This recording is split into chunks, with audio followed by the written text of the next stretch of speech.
Hello everyone, welcome to Homework Help. If you find the videos useful, please subscribe to the channel. So in this video, we'll use the concepts of derivatives to sketch the function. So the given function is f at x equals 1 over x squared minus 4x, and this is a rational function.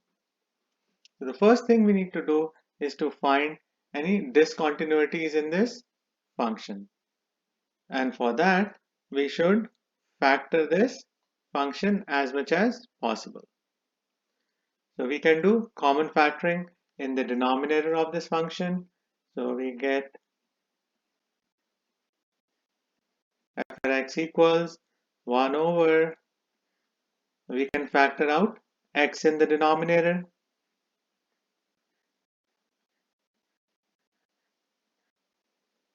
So this is the factored form of this function. Now we can see that there are no common factors in the numerator and the denominator. That means this function has no poles.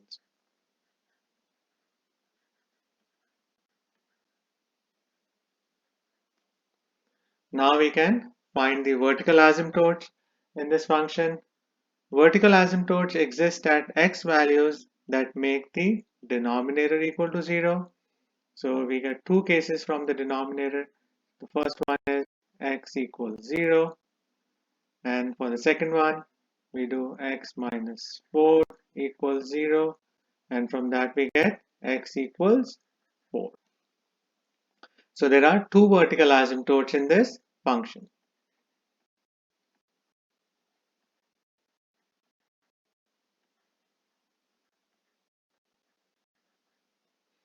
Now we can find the horizontal asymptote in this function, and for that we should analyze the denominator of the function. So the degree of the denominator is 2 because that's the highest power on the variable x in the denominator. So that means we should divide each term in this function by x squared to use the limit method to find the horizontal asymptote in this function. So we do f at x equals, so we do 1 over x squared over minus 4x over x squared. Now we can simplify this expression. So in the denominator, we start in the numerator. In the numerator we get 1 over x squared, and in the denominator x squared over x squared is just 1, and the second fraction reduces to just 4 over x. Now we can find the horizontal asymptote by applying the limit x approaches infinity.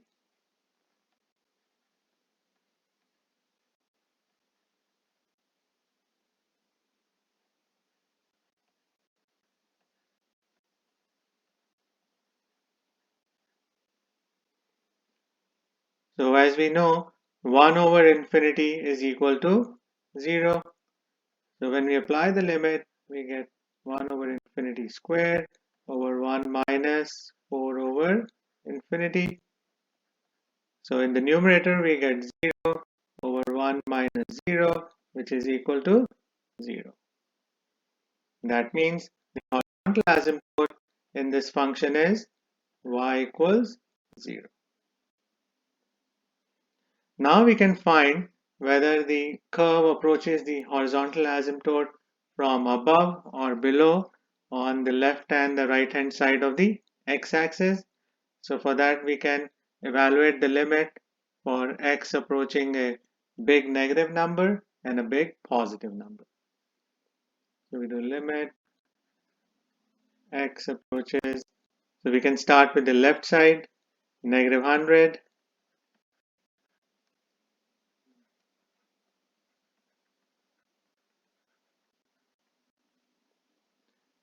Now we have to check whether the limit value is greater than or less than 0. So the reference point here is 0 because that's where the horizontal asymptote exists. So we can apply the limit. So we get 1 over negative 100 squared minus 4 times negative 100. Now if we evaluate this expression, we get a positive value in the denominator because negative 100 squared is a positive value and negative 4 times negative 100 is equal to positive 400. So the overall value of this limit will be positive, and any positive value will be greater than 0. So that means on the left side of the x-axis, so curve approaches the horizontal asymptote from above.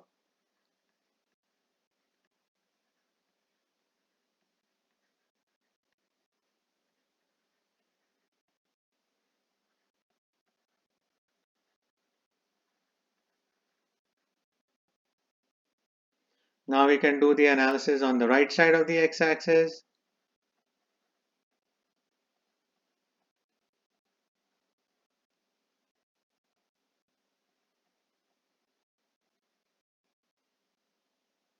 So we can sub in x as positive 100.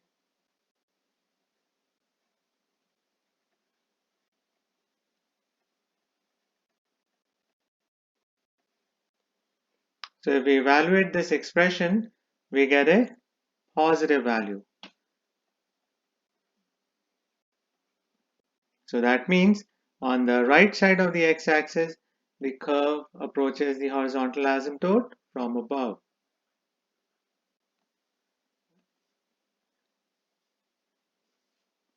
So curve approaches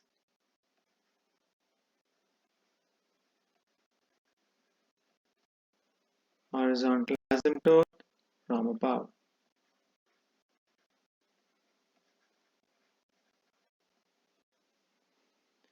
Now we are done with the analysis for the asymptotes.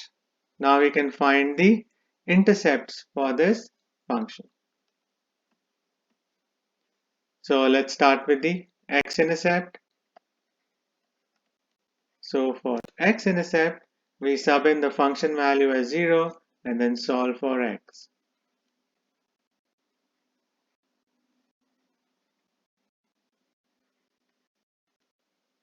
Now we can cross multiply the denominator. So 0 times x squared minus 4x is equal to 0. So we just get 0 equals 1. So that means this equation has no solution. So this function has no x-intercept. Now we can find the y-intercept. So for y-intercept, we'll sub in x as 0.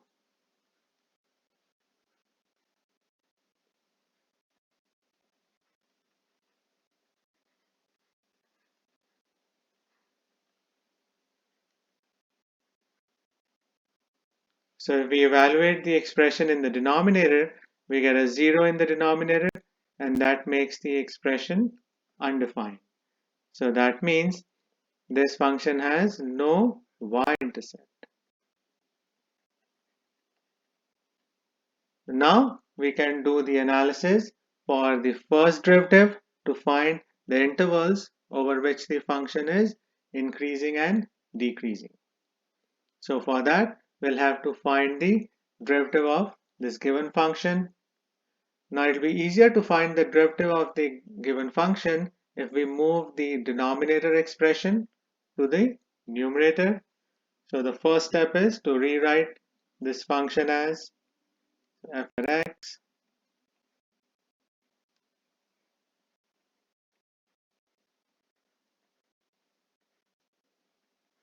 So the exponent on the expression becomes negative. Now we can find the derivative of this function using the chain rule. So this function has an inner function which is x squared minus 4x, and the outer function is the exponential function with the exponent negative 1. Prime of f at x equals, so we'll start with the derivative of the outer function, And for that, we'll use the power rule. So we'll move the exponent -1 to the front and we'll subtract 1 from it.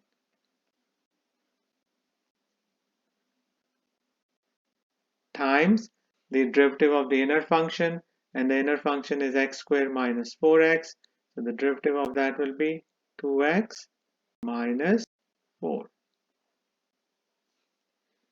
Now we can simplify this expression. Prime of f at x equals, so in the first part, so -1 times x squared minus 4x will become a negative term. So negative x squared minus 4x exponent -2, then times 2x minus 4. Now we can move x squared minus 4x to the denominator to make the exponent positive. Do we get?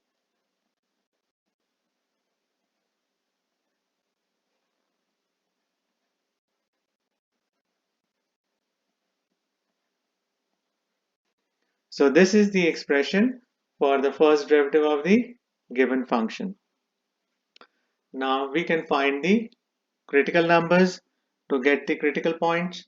So critical points are points where the first derivative of the function is either equal to 0 or undefined.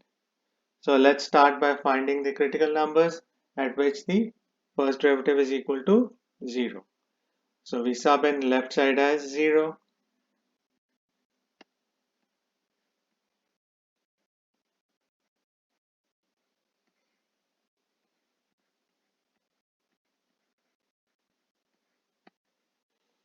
Now in order to solve for x, we can cross multiply the denominator. So we get 0. Now in the numerator, we can factor out the positive 2 from the expression in the parentheses. So we get, now we can divide both sides by -2. So -2 on the right side get cancelled out.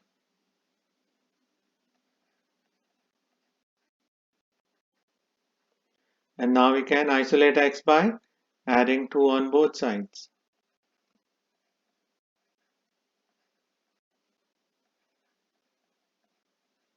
So this is a critical number for this function. So at this critical number, the derivative is equal to 0. Now we can find the corresponding y value by subbing in this x value in the given function equation.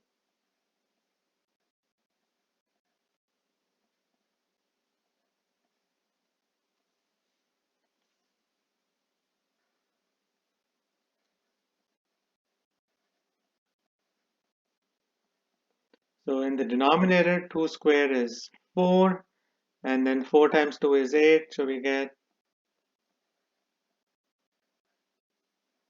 4 minus 8, which is equal to -1/4, because we get a negative number in the denominator. So that makes the fraction negative. So that means the critical point for this function at which the derivative is equal to 0 is 2.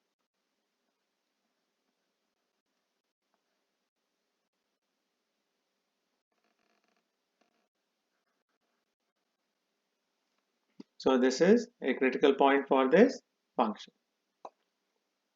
Now we can find the x values at which the derivative is undefined. So for that, we have to analyze the denominator of the derivative expression. So we have to find the x values that will make the denominator equal to 0. So we'll set the denominator x squared. So x squared minus 4x equals 0. Now we have to solve this equation. So we can factor out an x.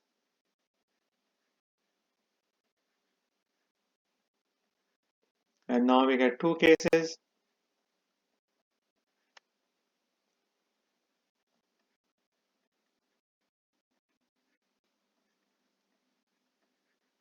So these are the two x values at which the denominator is equal to 0, and these x values are also the vertical asymptotes.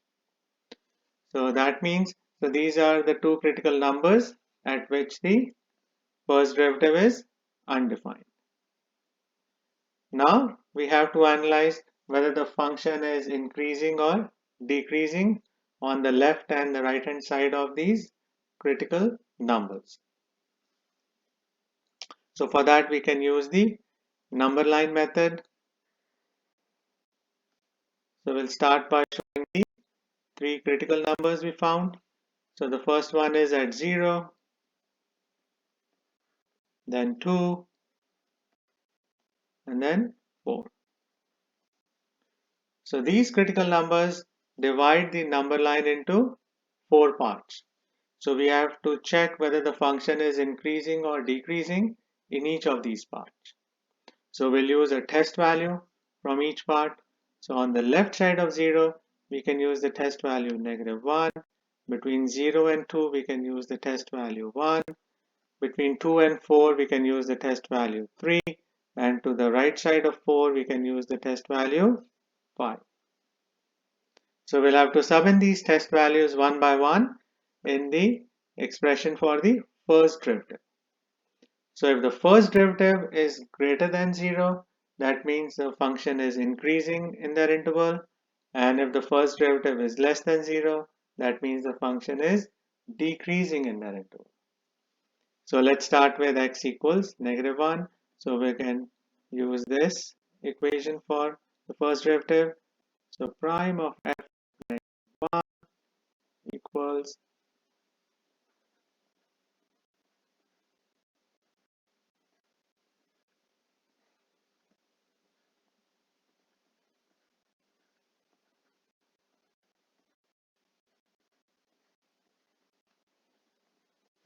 now in the numerator, 2 times -1 is -2, and -2 minus 4 is -6, and when we multiply it by the negative sign at the front, we'll get a positive value in the numerator, and in the denominator, the expression will be positive for all x values because there is a square on the whole expression. So the overall value we'll get for prime of f at x equals -1 is positive. So that means the function is increasing on the left side of x equals 0. Now we can do the check for x equals 1.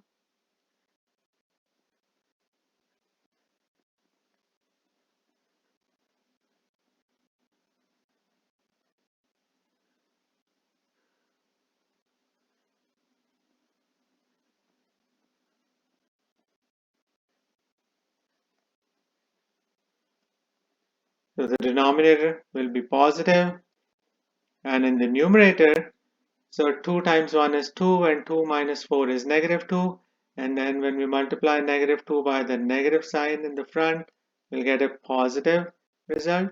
So the overall value will be positive. That means the function is increasing in the interval 0 to 2.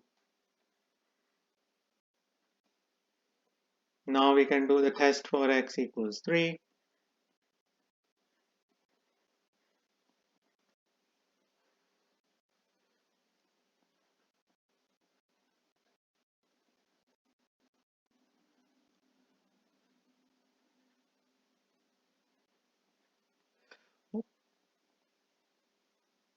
Sorry, in the first and the second one, I didn't need to put -1. It should be +1.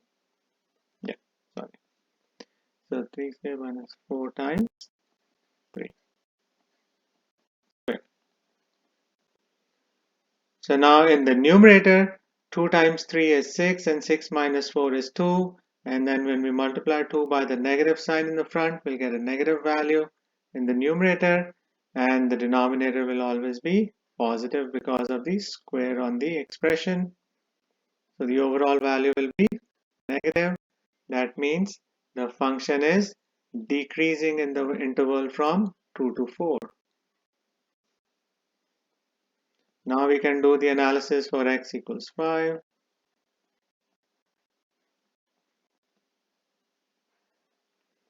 So negative 2 times 2.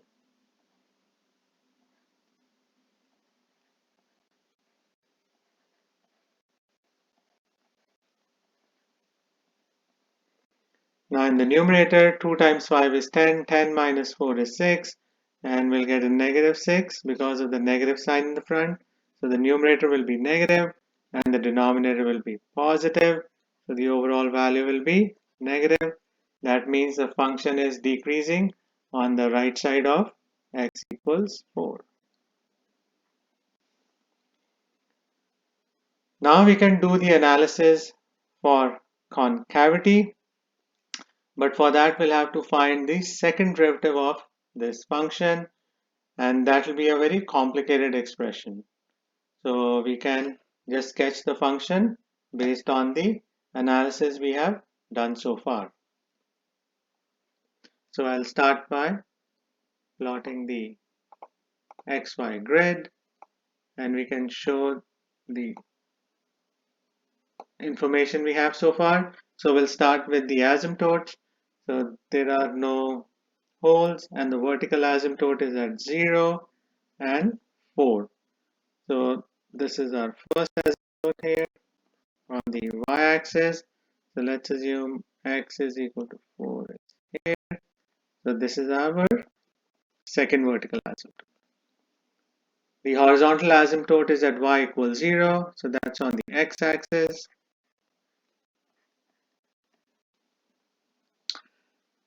Now we can show the end behavior for the horizontal asymptote.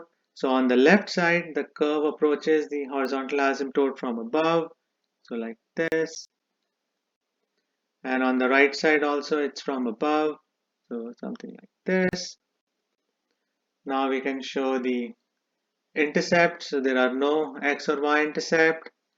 And then we found a critical point where the tangent is horizontal or the first derivative is equal to 0. So that's 2. So 2 is here. So 2 and negative 1 over 4. So somewhere here. Now we can show the sketch based on the increasing and the decreasing result. So on the left side of x equals 0, which is here, the function is increasing because the first derivative is positive. So that means as we go from left to right, the curve should slope upward. So on the left side, the sketch should look something like this. Now on the right side of x equals 0, the function is increasing and it should pass through the critical point at 2 negative 1 over 4.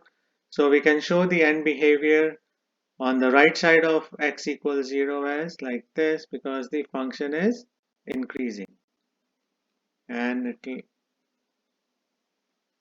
the curve will go up like this all the way to the critical point. So increasing function means that the graph has to go up from left to right. Now on the right side of the critical point at x equals 2, the function is decreasing. So that means on the right side of the critical point, we can show the curve going down like this along the vertical asymptote. And on the right side of the vertical asymptote, the function is decreasing.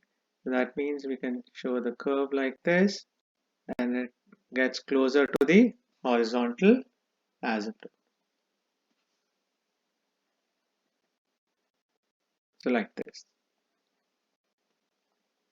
So this should be the sketch of this function based on the analysis we did. So these are the steps you have to keep in mind to solve a problem like this one. So I hope you'll find this video useful. Please share it, like it, and subscribe to Homework Help. Thank you very much and have a nice day. Bye.